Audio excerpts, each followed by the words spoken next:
Assalamualaikum warahmatullahi wabarakatuh. Perkenalkan, saya Raga Nuriman Pribadi, NIM I1F020056. Saya perwakilan dari kelompok 10 Pendidikan Kewarganegaraan. Di sini saya akan memaparkan video tentang harmoni kewajiban dan hak negara. Baik, di sini saya akan menjelaskan anggotanya terlebih dahulu. Yang pertama, saya sendiri Raga Nuriman Pribadi, NIM 56. Yang kedua, Amin Julia Strada, NIM 57. Yang ketiga, Uli Darmawan, NIM 58. Yang keempat, Mailana Saputri, NIM 59. Yang kelima, Wicaksono Bagus Nugroho, NIM 60. Yang keenam, Farid Kamulnya Saka, NIM 61. Sekian, terima kasih. Silakan disaksikan videonya. Assalamualaikum warahmatullahi wabarakatuh. Baik, di sini saya akan menjelaskan pengertian hak dan contoh dalam kehidupan sehari-hari. Yang pertama, hak adalah segala sesuatu yang mutlak kita dapatkan dan penggunaannya tergantung diri kita sendiri.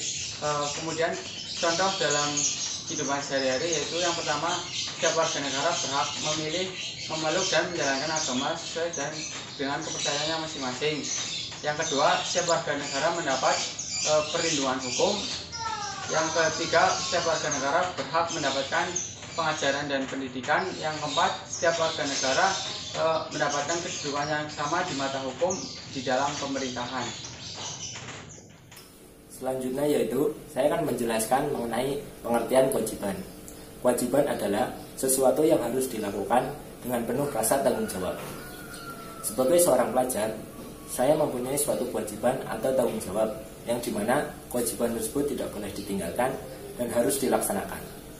Berikut beberapa contoh kewajiban saya sebagai seorang pelajar. Yang pertama, patuh dan taat terhadap peraturan yang ada di sekolah. Kedua, saling menghormati dan menghargai antar sesama warga sekolah, misalnya dengan guru atau dengan teman. Dan yang ketiga yaitu mematuhi dan melaksanakan apa yang diberikan tugas oleh guru. Dan yang keempat, sebagai seorang pelajar, dalam belajar harus semangat, rajin, dan taat.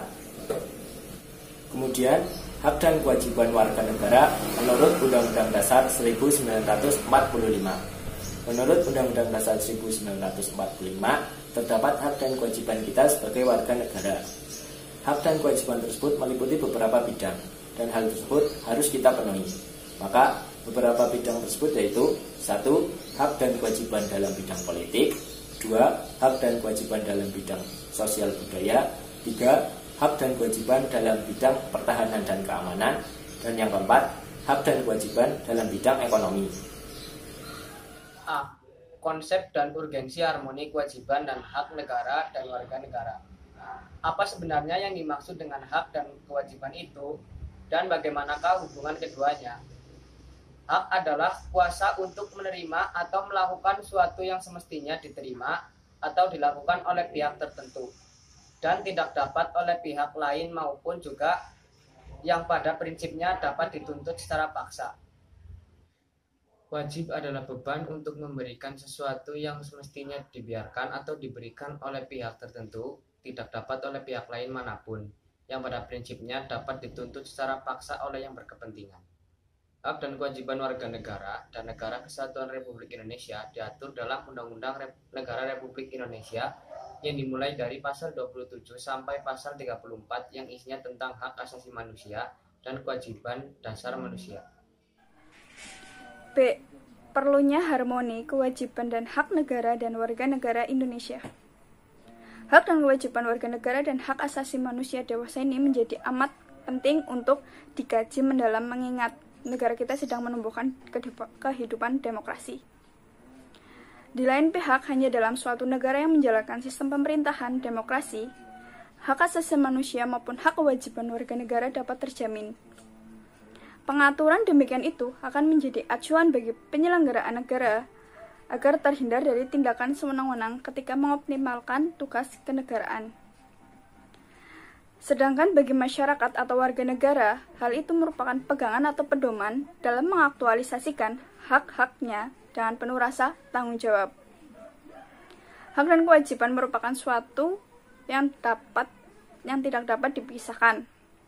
Akan tetapi terjadi pertentangan karena hak dan kewajiban tidak seimbang. C. Mendeskripsikan esensi dan urgensi harmoni kewajiban hak negara dan warga negara.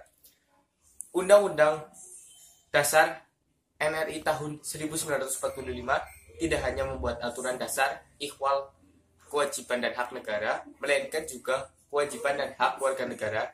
Dengan demikian, terdapat harmoni kewajiban dan hak negara di satu pihak dengan kewajiban dan hak warga negara di pihak yang lain.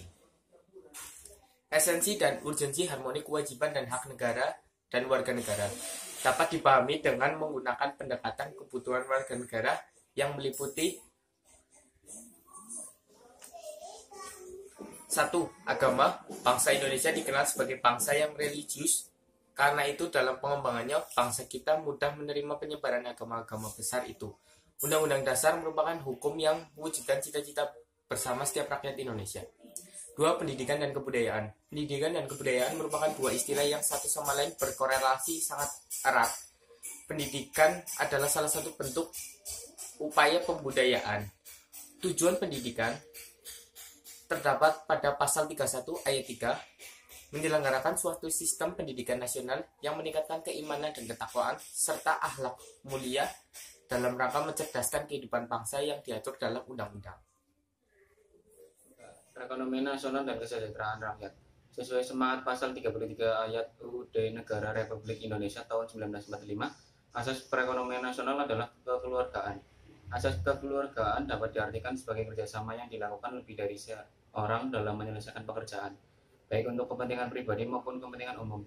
Sistem ekonomi kerakyatan adalah sistem ekonomi nasional yang berasas kekeluargaan, berkedaulatan rakyat, bermoral Pancasila, dan menunjukkan pemihakan sungguh-sungguh pada ekonomi rakyat.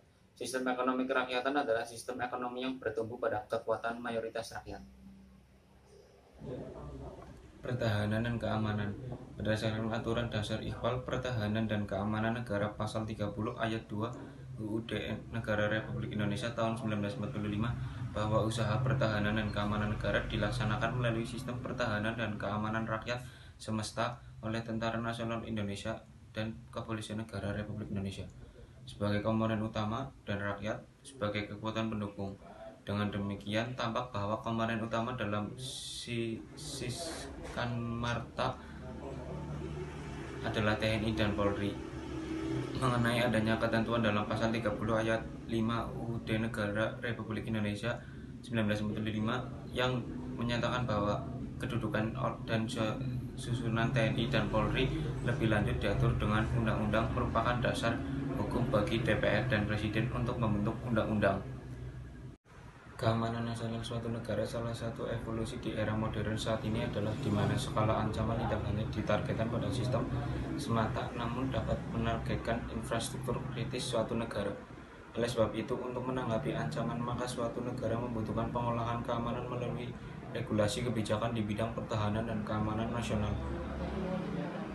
Dalam konteks ini, Indonesia sebagai salah satu negara dengan tingkat populasi terbesar di dunia akan membutuhkan pertahanan maupun keamanan baik dari segi regulasi maupun badan khusus yang menanggapi permasalahan. Dengan demikian, kebutuhan membangun pertahanan dan keamanan nasional sangat penting dan Indonesia juga perlu belajar dari pengalaman beberapa negara dan membutuhkan kerjasama di bidang pertahanan dan keamanan.